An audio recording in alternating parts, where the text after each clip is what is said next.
Hello, and thank you for joining us for another edition of the Wescott podcast. My name is Greg Pinto, and I am joined today by Wescott's Tax Alpha Group, Senior Financial Advisors Chris Cortese and Bob Waskiewicz.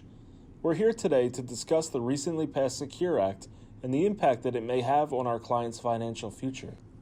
Chris, what is the Secure Act and what areas should we be honing in on? So at the end of 2019, December 19th, Congress passed the Secure Act, and just like Congress, they like these acronyms that are easy to understand. So Secure stands for Setting Every Community Up for Retirement Enhancement. And this bill or act had actually been discussed throughout 2019, and a lot of people actually thought it wasn't going to get passed, but Congress passed another larger tax bill, at year end. Not quite as drastic as the one in 2018, but certainly, there's some provisions here we need to discuss.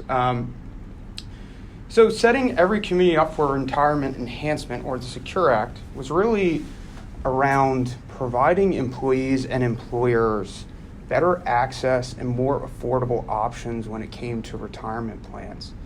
However, they did sneak in some other provisions that are actually pretty important that we want to discuss today. So two provisions we're going to discuss are the required minimum distribution act, or distribution age increasing, and then also the stretch IRA really no longer existing, or the death of the stretch IRA. So we'll start with the death of the stretch IRA and what that actually was. So when someone passed away and they had an IRA, you elect a beneficiary, and the beneficiary would receive the account, and they would be able to stretch it out over their life.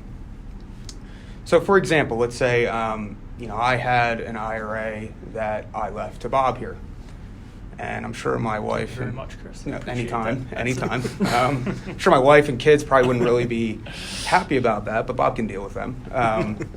So Bob, being in his mid-30s, he would be able to stretch that out over about 40 years. So each year he could take a distribution.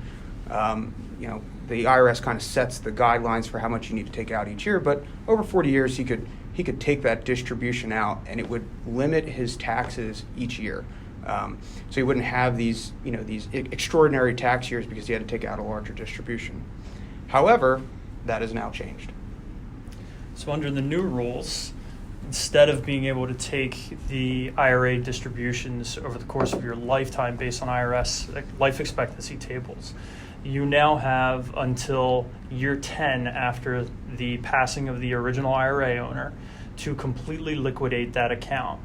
So the requirements, there isn't really anything specific in terms of how you can do it. You can do it in an installment basis. You can do it at one time in the beginning, middle, end. That is up to you. But by year 10, you must completely pull the money out of the account. And what this ends up doing is it generates, for people who are inheriting a larger amount of IRA assets, it really generates a tax planning issue for them. There's really not a great way of getting around having to recognize this lump sum and basically being subjected to the highest tax rate depending on how much money you're receiving. So this new rule, unfortunately for beneficiaries, creates a little bit of a headache that you don't have that same ability to keep this tax-deferred asset for a much longer period of time. And for many beneficiaries, they might find themselves in peak earning years, where it either pushes them into a larger tax bracket or it just continues to keep them in that larger tax bracket. So that's the main change. The rule itself is simple. The idea behind the planning becomes much more complicated in terms of whether it makes sense for your current IRA owner to decide to try to do Roth conversions in the future, try to spend down the IRA if they feel that that's necessary. So there's a lot of planning opportunities now that pop up to try to help the beneficiary not get subjected to such a large tax bill when they inherit these assets and ultimately have to pull them out of the account. And so not only did Congress say, hey, we want to get those tax-deferred IRA dollars out sooner, they also said, let's get the Roth IRA dollars out sooner as well. So the Roth IRAs are also on this 10-year time window, however they used to be, again, over the span of somebody's life. Now, the interesting component there is the Roth IRA is tax-free. So, the planning consideration might be you essentially wait the whole 10 years, and in year 10 you distribute out the proceeds of the account because it's tax-free. So you can have that tax-free growth. Now, it's kind of interesting that I guess they wanted to just kind of line the two of them up, the Roth IRA and the traditional IRA. And I guess they just wanted to get those tax-free dollars back into the system so that, they could charge eventually a capital gains tax on the assets. But it's certainly something that, you have to consider when you're doing planning is really figuring out what kind of schedule you want to go on with taking these distributions out and figuring out the tax brackets that you are in within those years. And that's a fantastic point to be made. Certainly converting to a Roth IRA does help mitigate the tax impact for the inheritor, but does not excuse you from taking the account out within that 10-year period.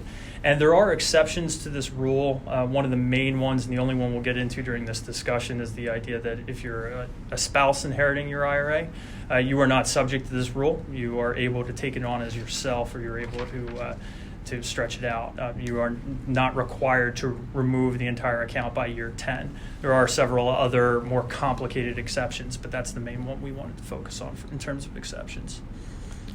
So let's switch to the other provision that was certainly very important, which was the increasing of the age of the required minimum distribution. So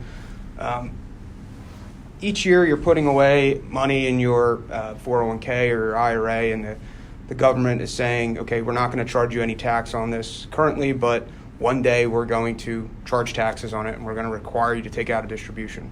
That day is essentially the year you turn 70 and a half, or it was. And so the idea there was that, you get all of this tax-deferred growth to save for retirement, and then each year after 70 and a half, you have to take out a distribution. Again, there's a table that you do the calculation, and the IRS says, okay, this is what you need to take out. It's taxed at ordinary income, so if you're still working at that time, it can certainly increase your tax burden.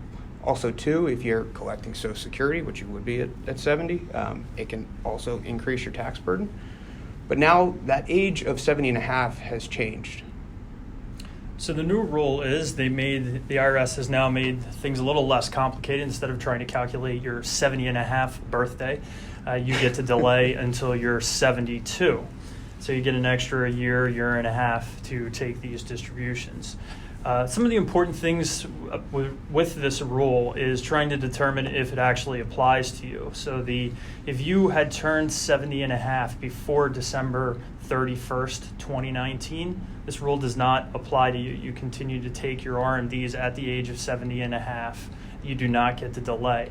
If you turn 70 and a half in 2020 or beyond, the new rule will apply, and you get the delay until age 72. So you get a little extra time for that tax deferral, and maybe a little less complication in terms of trying to calculate when you are exactly supposed to be taking this distribution. And that's a good point that we didn't reference earlier. Everything that we discussed today really took effect January 1, 2020. So if you had an individual who passed you an IRA in 2019, you're not subject to these provisions, you're subject to the old provisions. However, after January 1st, you are subject to the new provisions. One point of mention that I wanted to bring up about the new RMD age was that now you essentially get another year and a half planning opportunity. So if you're an individual that retired in their early 60s and you had very limited income, now you gain an extra year and a half to really defer income further. And so you can do some, like you mentioned before, maybe some Roth IRA conversions, or you can do some early distributions from your IRA at a lower tax bracket. Certainly considerations that you would want to discuss with your advisor.